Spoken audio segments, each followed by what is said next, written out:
Hey everybody, Matt Scalogli here with SRP Medical Marketing, and most importantly, we're here to talk about you, the doctor. Now, I just finished a two-day mastermind with members of my private client group. Now, we did it virtually, socially distanced all over the country, which was really, really cool.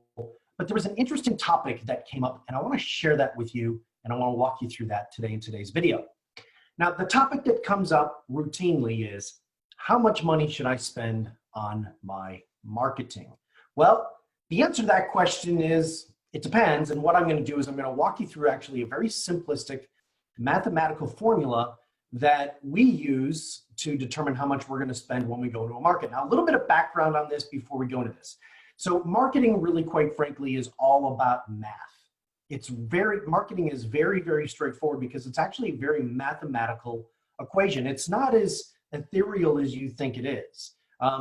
As long as you have a couple of key things, you have tracking in place, you're looking at key performance metrics and things of that nature. So I'm going to walk you through some very basic math to determine how much money you need to spend in your marketing. And I'm also going to tell you how we came up with this formula. So this formula was actually taught to me by one of the longtime great marketers in the industry, a guy named Dan Kennedy, and Dan is one of my mentors. If you follow marketing at all, you would know who he is. If you don't, you have no clue who he is. But Dan's been marketing and writing copy and direct response marketing for well over 50 years. In fact, he was one of the guys that actually helped pioneer the infomercial. Yeah, he was one of the guys that helped pioneer the infomercial with a company called Guthy-Ranker. He was actually their consultant. And he taught me this formula, and it works no matter whether you're doing an infomercial or whether you're marketing your clinic, and I'm going to walk you through it right now. So what I'm going to do is I'm actually going to share my screen here. I'm going to share my iPad so that you can follow along. And I think you'll find this incredibly valuable. And let's go ahead and get rolling on this. Okay, so here's my iPad. And what I want to do is I'm going to walk you through a couple of really basic, simple numbers. The first number is what is your revenue goal? And let's just take a look at this. What is your average revenue goal per month for the next 3 months? And I'm going to make this math fairly simple. But let's just say that your average revenue goal for the next 3 months, if I were to take the next 3 months and add them up together and then divide them, your goal is to average $100,000 per month over the next 3 months. Okay? Now, this next part of the equation, you will very likely not know what I mean by average transaction. So let me explain. Average transaction means that what is the average amount of money you earn per first-time visit? Very, very important. Average amount of money that you earn per first-time visit. Now, what I mean by that is you have a new patient that comes in, they do an evaluation with you, and they sign up that day. That is the amount of money that you make in a first-time visit. If they come back to you 6 months later, that generally, we do not count that as a first-time visit, okay? That's what we call a beatback. That's a more advanced formula, which I'm not going to go into, okay? That's an advanced strategy.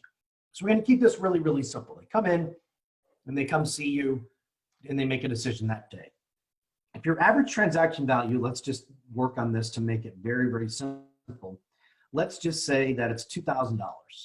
Okay, that means that if you charge, say, $4,000 for a procedure and you saw 2 patients that day, 1 buys, 1 does not, 2 divided into 4,000 is $2,000. Simple enough, okay? Now, to determine how many conversions or how many new patients I need to have per month, I take the 100,000 and I divide it by the 2,000, which gives me 50, okay?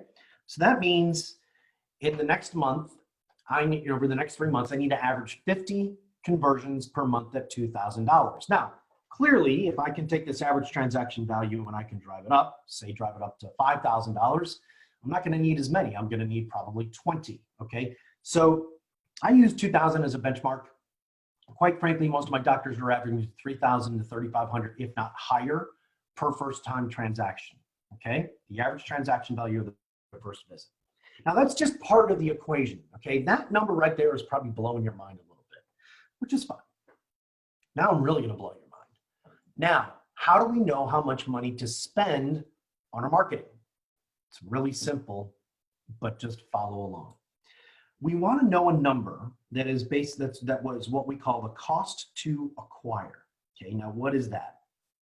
The cost to acquire is the amount of money we spend in order for us to get the number of conversions. Okay, so let me give you an example.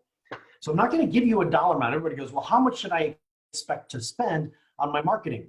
Well, the answer is, that depends, right? Somebody who wants to do 50,000 will spend less than somebody who's going to be doing, say, 100,000.